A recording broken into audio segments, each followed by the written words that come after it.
I do want to start off by talking about my trip to Washington, D.C., and then we can move on. I want to get into this for a few minutes.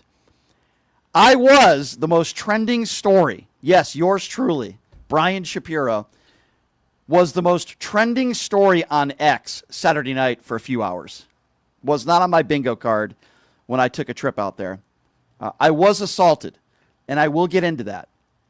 So for those of you that were unaware, I took a trip out to D.C. I did the Tim Pool show last month, and we had a good time, and he invited me to his live taping of the Timcast at a local comedy club in front of a live audience of a few hundred people, and it was right in D.C., right downtown D.C., and up on the stage was Myron Gaines, Alex Stein, myself, an OnlyFans model, I'm forgetting her name, and a comedian on my left, I'm forgetting her name as well.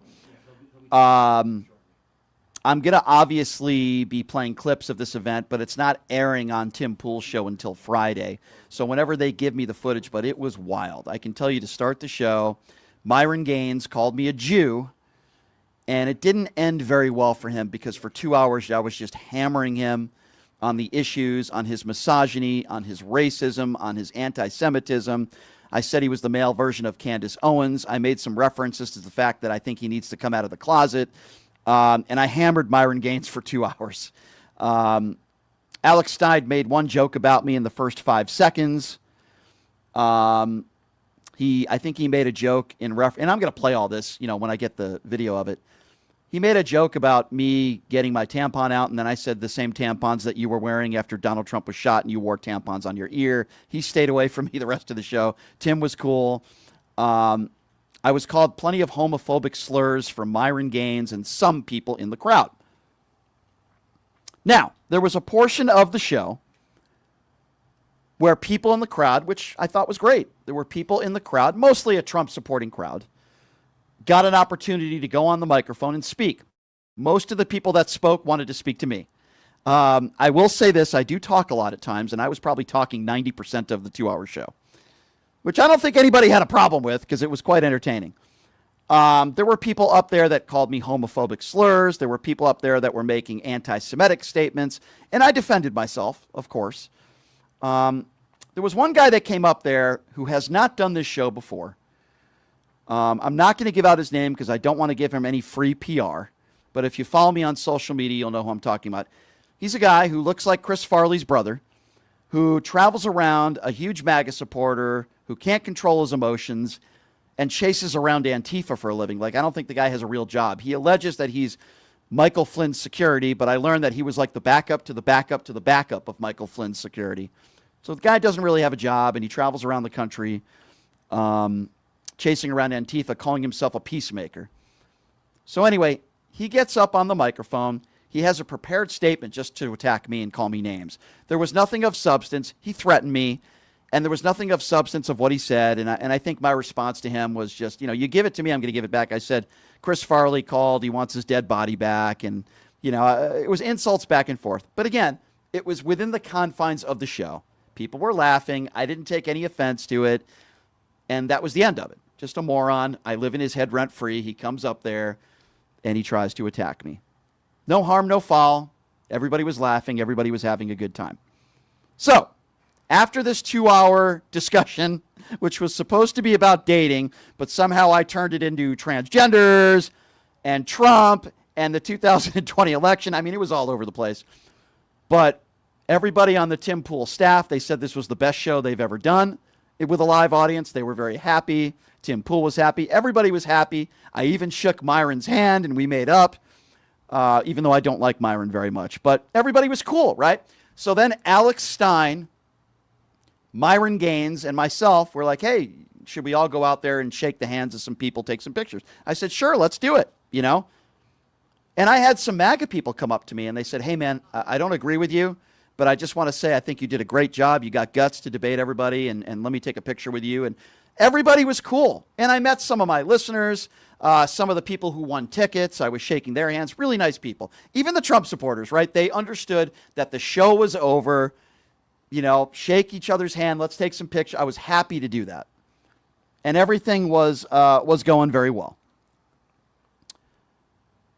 The guy who was insulting me at the microphone, I'll give out his first name, Chad, the guy who looks like Chris Farley. As I'm taking pictures with some fans, literally, he gets right up in my face, and I'm not exaggerating. There's actually video of this from the comedy club. He gets this close to my face, which is off-putting as much as it is. Starts yelling at me saying, "You want to call me a coward now?" Now, for a little backstory to this, the reason why I called him a coward is because he agreed to do my show 6 months ago, then dodged me for 3 months, but was tweeting at me on social media. And I said, dude, if you don't want to do my show, that's totally fine. I don't think I'm Mr. Important. If you don't want to come on my show, just tell me. But when you say you're going to do something and do my show, and then you dodge me, and then you go after me on social media, you're a coward. That's why I called him that. You want to call me a coward now? He's this close to my face. And I think I said something along the line, and he had really bad breath too, by the way. Oh my God. It was like the smell of death was his breath, by the way. Use a Tic Tac, bro. Anyway, I said, dude, the show is over. If you want to have a calm conversation with me about our disagreements, I'm happy to do that. But the show is over. If you'd like to talk about our differences, I'll do that with you. He continues to yell right in my face. This lasted for about maybe 10 or 15 seconds. And then, as you can see, people are trying to tell him to get away from me. He takes his hand and he pushes it in my face, right in like my nose area. And then I clench my fist. And then literally 1 second later, I see him running, getting out of there. Somebody grabs me. Actually, I had two people that grabbed me. I thought they were Trump supporters at first, but they were actually Tim Pool's staff that grabbed me and got me backstage because they didn't want to see anything escalate, which, by the way, I appreciate. They did a great job. So he's running away, a complete buffoon who doesn't know how to handle his emotions. And this is the same guy who tries to call himself the peacemaker, chasing around Antifa, calling the left violent. So makes him look really bad. So I'm talking to Tim Pool. He was obviously very upset. He said some very nice things, and he said, that's unacceptable. He told me right after the show that, this isn't a show without you. We need the opposition. You did a great job. He said some very nice things. Alex Stein knows this guy. Alex was very supportive as well. Tim Pool's people were very supportive. Even Myron Gaines was like, yeah, I saw that. Unacceptable. Everybody that was on that stage and everybody within Tim Pool's staff all was on my side, which, by the way, I appreciate. But why wouldn't you be on my side? The guy assaulted me. I wasn't injured, but it was unacceptable behavior, right? The guy's a complete clown. So I go back to my hotel room, had dinner with Tim Pool, Myron Gaines, Alex Stein. Tim Pool had tweeted something out. I said, don't put his name in there. Give him an opportunity to apologize. Nothing. So the next day, I sent a direct message to this guy, and I said, dude, if you don't apologize, I'm going to press charges. Then he sends me a statement saying, listen, man, I was pushed into...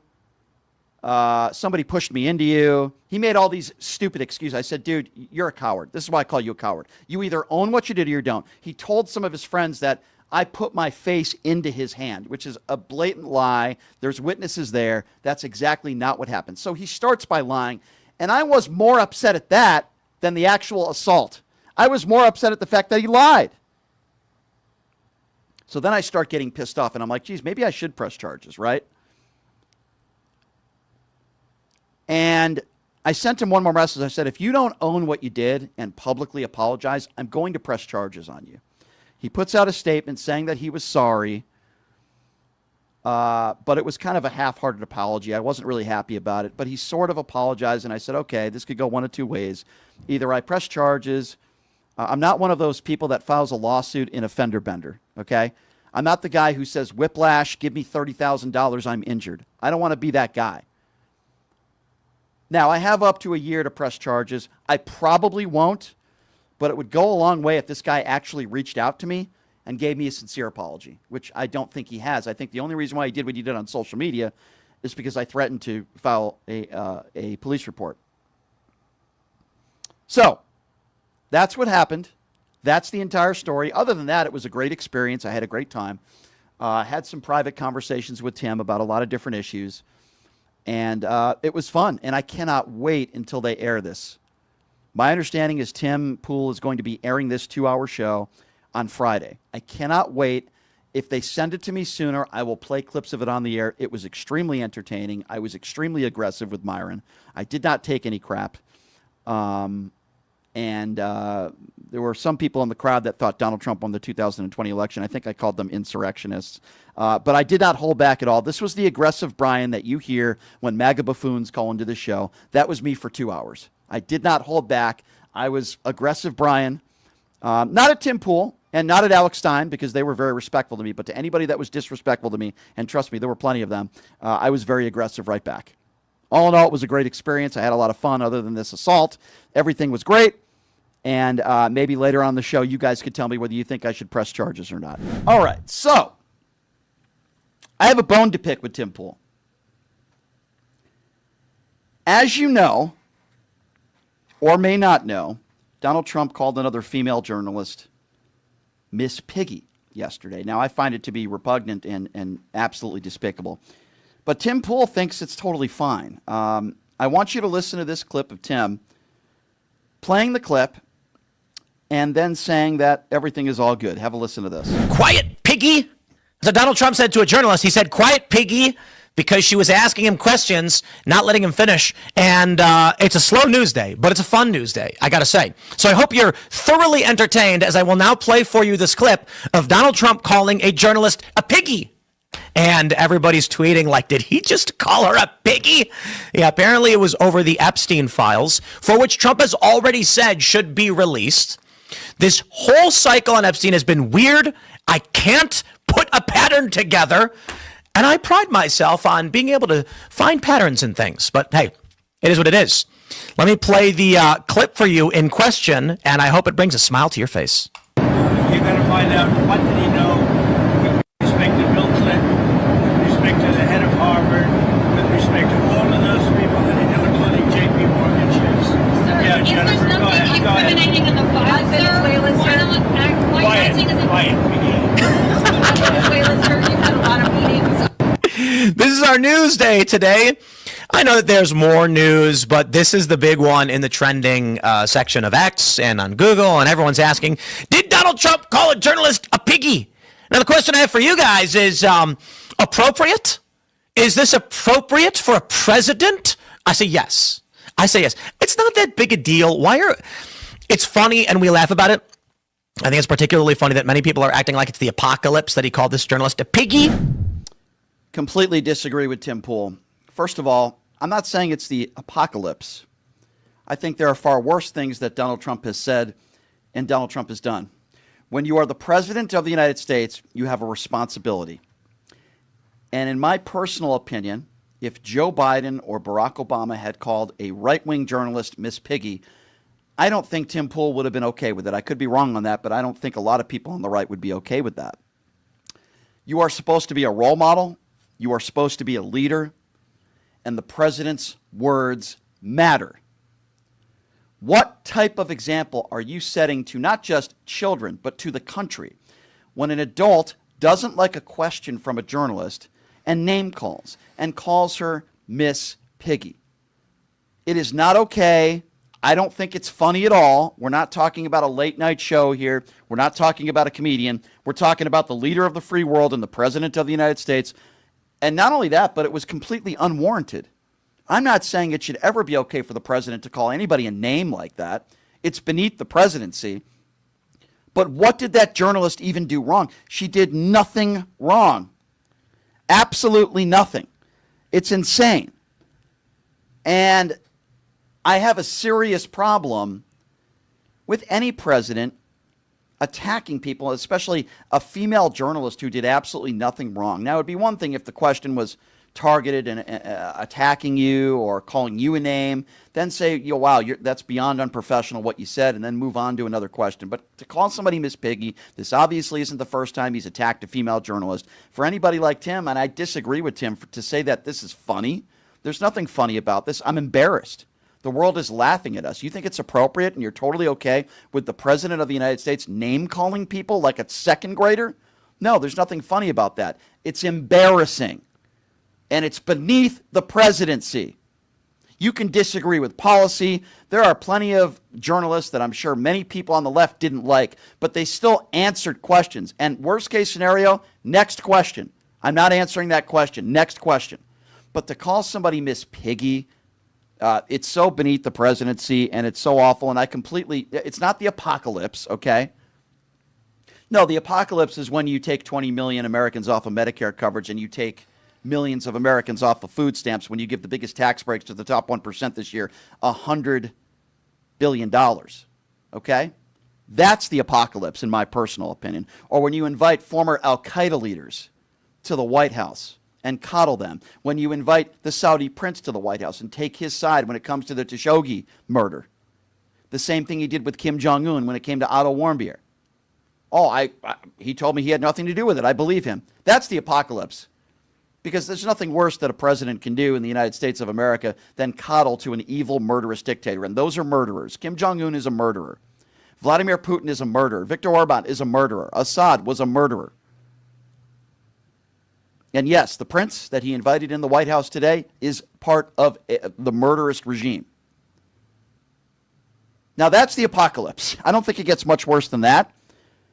But calling a journalist Miss Piggy should never be okay. It's not funny, not when you're the president of the United States. It's different if you're a late-night talk show host. It's different if you're at the water cooler. You're the president of the United States. You're supposed to show decorum. You're supposed to show professionalism. You're supposed to show leadership. And he has shown none of those. I've been watching for a couple of years, and I just want to let you know I'm not with you anymore. Okay, why is that?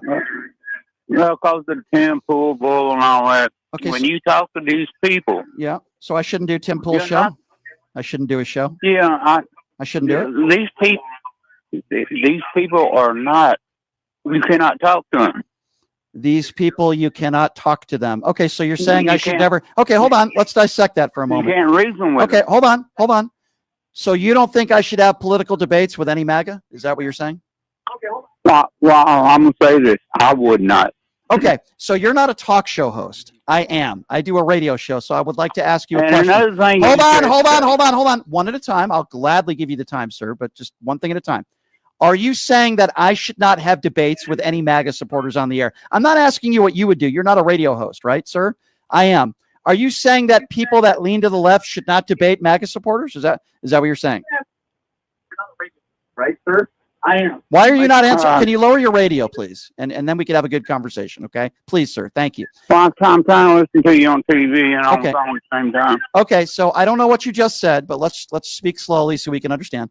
Are you saying that as a radio host, I should not be interviewing MAGA supporters? Is that what you're saying? Not the extreme crazy ones. Not the extreme crazy ones. Okay, so name me some very reasonable MAGA supporters. None. Okay, so exactly, that's my point. So if you had it your way, I wouldn't interview anybody that disagrees with me. Sir, is that a good radio show? Or is that what you would call an echo chamber? You gotta let me say this one thing. You're not answering my questions, and I will gladly let you speak, but I need you to focus because I want to have this conversation because I think it's a very important one, sir, and you're entitled to your opinions, okay? You just admitted that there are no reasonable MAGA supporters. So by your reasoning, a radio show host that you agree with should never interview any MAGA supporter. Do you realize how ridiculous that sounds with respect, sir? No, but when I heard you say a while ago that you like doing things with Tim Pool because it's good entertainment, that makes you. First of all, I never said I like doing things with him because it's good entertainment. You did say it today, sir. That's why I'm not watching you. Sir, you need to listen. Okay, now first of all, you're the guy who just said I shouldn't interview any MAGA supporter, which is probably the dumbest thing I've ever heard in my life. Let me finish. I said it was entertaining. That's not why I did it. The reason why I said I did it was not because I thought it would be entertaining. I did it because, as I said, it's very important for people like me and others to go to the other side and have debates. It's a good thing to have a debate and call people out. I'm trying to explain it to you because you see, sir, it's very important for people to be called out. Number one, they did not expect me to give them pushback because there are too many people on the left that take it and don't give it back. Number two, I think it shows that you're willing to stand by your beliefs and your principles and fight MAGA, which I do every single day. Again, by your standards, nobody would listen to my show if all I did was speak to people that I agree with. You openly admitted to start this conversation that every MAGA person is not reasonable. By your standards, I shouldn't be. Well, there may be a few. Okay, so name me one person that's a big MAGA supporter that you think I should interview on this show. Right now, I really Okay. Again, I cannot think of one. Right, exactly. So by your standards, I shouldn't interview Larry Elder. I shouldn't interview Stephen Miller. I shouldn't interview Caroline Leavitt. I shouldn't interview Robert F. Kennedy Jr. Anybody? See, this is the problem with the country, sir. None of them. This is that Will Chamberlain guy you had on there a couple weeks ago, man. I'm sorry, what? What about him? That Will Chamberlain guy you had on there a couple weeks ago. That's a joke. That Will Chamberlain guy that Will Chamberlain guy all I'm saying is I just can't watch it anymore because you'll get guess what, just sir? like Fox News. Okay, well, that's the dumbest thing I've ever heard in my life. What am I doing that Fox News does? That's the dumbest statement I've ever heard in my life. Do I lie on the air? Do I lie? Have I? Hold on. Do I lie on the air? Have I said anything that's a lie on the air? No. Okay, hold on. Let's go through the checklist because you said no. Hold on, dude. Have I ever lied on the air? I'm waiting. You gonna let me answer? I'm waiting. Not that I can think of right now. Thank you. Okay, so we'll take that on the checklist. Have I ever said something on the air just so that my listeners would like it?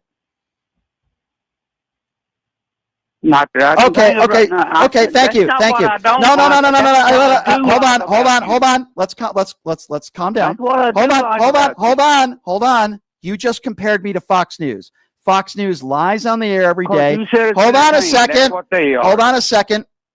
You just said I'm just like Fox News. Fox News lies on the air every day, and they appeal to a base of people. I don't appeal to anybody. I say the things that are on my mind. I don't lie. I certainly don't intentionally try to get things wrong. I am not Fox News. I didn't lie about the 2020 elections. I haven't lied about any election. I enjoy political discourse and debate. If you're looking for a sweet, nice man who's on the left who refuses to debate anybody on the right, guess what, sir? This show is not for you. You can go back into an echo chamber. Right and wrong, and you're not.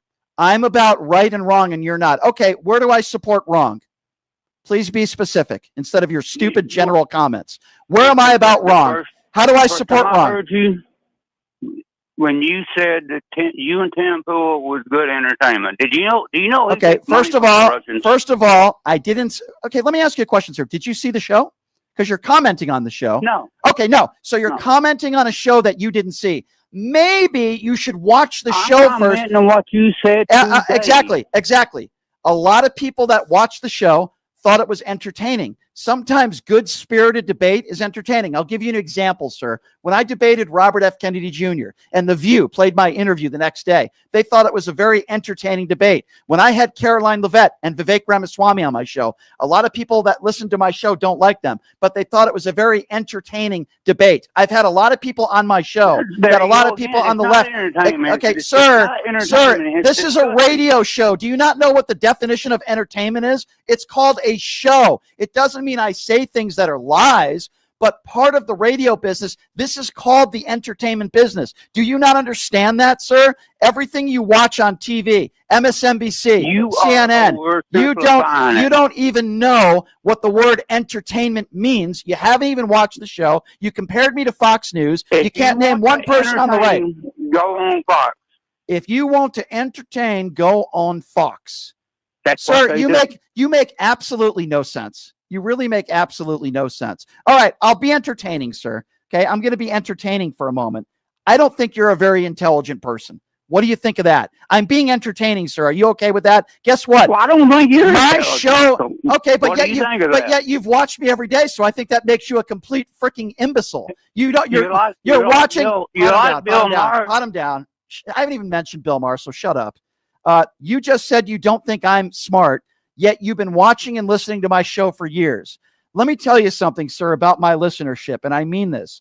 I think most of the people that listen to my show are very informed people. They might not always agree with me, and that's okay.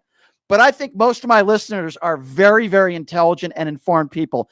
You, sir, are not one of them. And if you don't think I'm an intelligent And person, you are not if you don't think I'm an intelligent person, then why have you been listening to me every day then? Do you I like listening? did up until Why? recently. So Don't you understand oh, that? so you thought I was an intelligent person, and because Until recently. oh, gotcha. That's a very good point, sir. So you thought I was a smart person, but because I did the Tim Pool show, now all of a sudden I'm a stupid person. Sir, you sound like a very intelligent individual. Let me be very clear. I don't want people like you listening to my show because you're a moron.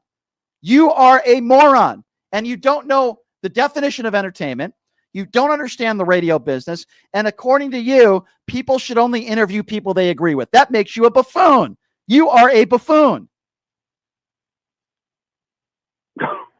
Yeah, I okay. give up, but I'll never watch give up. the show Good, again. good. I'll never take your phone call ever again. So have a nice day, you dumbass.